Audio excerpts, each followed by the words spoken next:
Chase Brown got off to a really rough start to the season, most of which really wasn't his fault.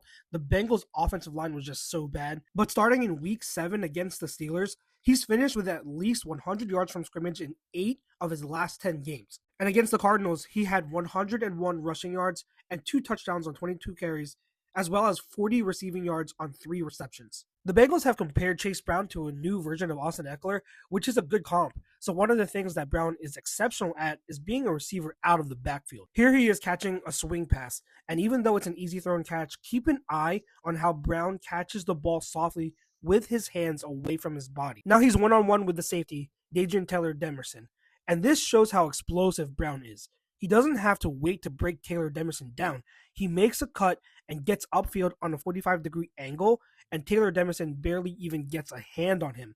Brown gets 18 yards on this catch and run. Here's another reception by Brown. This time he catches the ball in the flat. And again, look at how he catches the ball softly with his hands away from his body. And then how seamlessly he transitions from a receiver to a runner. Immediately after catching the ball, he does almost a complete 180 to face forward and get vision on the defenders. Rookie cornerback Will Johnson is going to be the first guy there to try and bring Brown down, but Brown shows he can be a physical runner too, using a nice stiff arm to throw Johnson aside, and Brown is able to get 7 yards. But how is Brown as a runner? Well, one of the reasons why I was so high on him as a prospect was because I saw that combination of quickness, explosiveness, and strength and contact balance as a compact runner. On this counter run, you're going to see Brown explode through the running lane and get to the second level. Once he's into the second level, he's looking at how he can beat the safety Taylor Demerson. Look at how sudden he makes this cut back inside in anticipation of Taylor Demerson coming downhill. And then defensive tackle Zachary Carter is going to try and wrap him up, but that compact strength and contact balance comes into play, and Brown is able to break free of that and is able to rip off a 25-yard run. The last play I'm going to show is Brown's 6-yard touchdown run.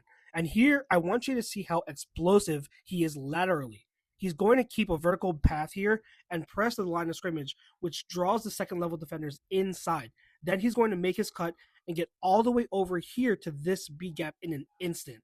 And then he lowers his shoulder and is able to power his way into the end zone for 6. It might have been yet another lost season for the Bengals, and we'll see what this offseason brings from that team. But Brown has undoubtedly become one of the key offensive players for them.